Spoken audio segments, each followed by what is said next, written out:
J'ai fait ma carrière en coopération internationale et j'ai toujours été sur le terrain fascinée par la capacité qu'avait l'être humain citoyen de modifier ses conditions de vie, de les améliorer quand il se donnait la peine de se regrouper pour réaliser un projet, pour réaliser un rêve.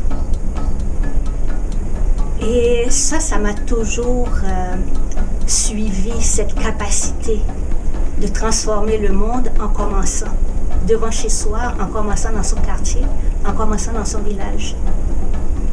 Et quand j'ai eu pris ma retraite, je voulais continuer justement, non pas en Afrique ou ailleurs, mais je voulais continuer ma contribution à ce changement devant chez moi, à Gatineau.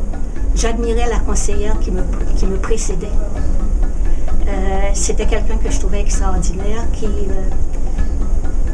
intervenait, qui était très présente dans son milieu. Et d'ailleurs, quand j'ai voulu me présenter en politique, c'est à elle que je me suis adressée pour lui demander des conseils. À part de cette personne que je considérais comme, entre guillemets, un mentor, j'ai eu d'autres personnes, ressources aussi, d'autres mentors, des gens qui m'ont conseillé, qui m'ont guidée. Mais par-dessus tout, j'ai eu des personnes qui m'ont appris à connaître les Gatinois, les Gatinoises, l'Outaouais, qui est une région extraordinaire. J'ai eu aussi des institutions qui m'ont aidé dans mon cheminement, comme par exemple l'école Femmes et Politique à Québec. J'ai eu une formation d'environ une semaine où j'ai appris beaucoup au niveau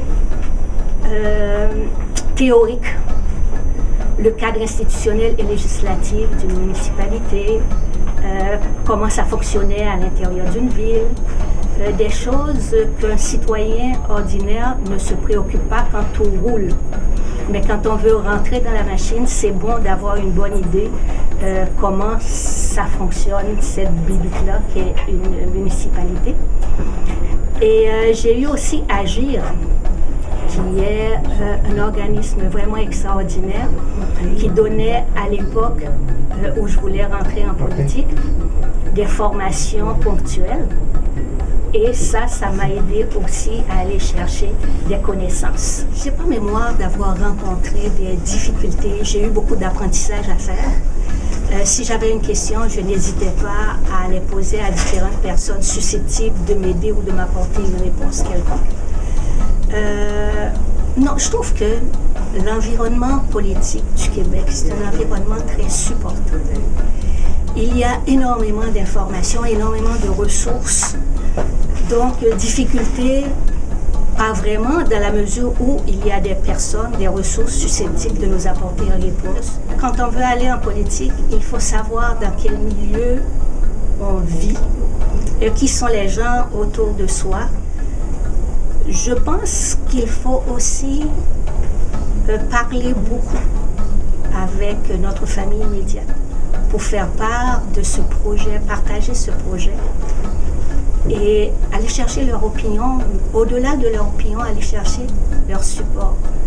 Dans un contexte où les femmes sont, disons, moins présentes qu'elles ne pourraient l'être, à 50% de la population, on pourrait être plus présente en politique active. Agir fait beaucoup pour les inciter et pour leur faciliter l'entrée en politique active, que ce soit de par les formations qu'elles donnent, mais aussi les messages d'encouragement, les activités d'encouragement, les activités de sensibilisation à la chose politique.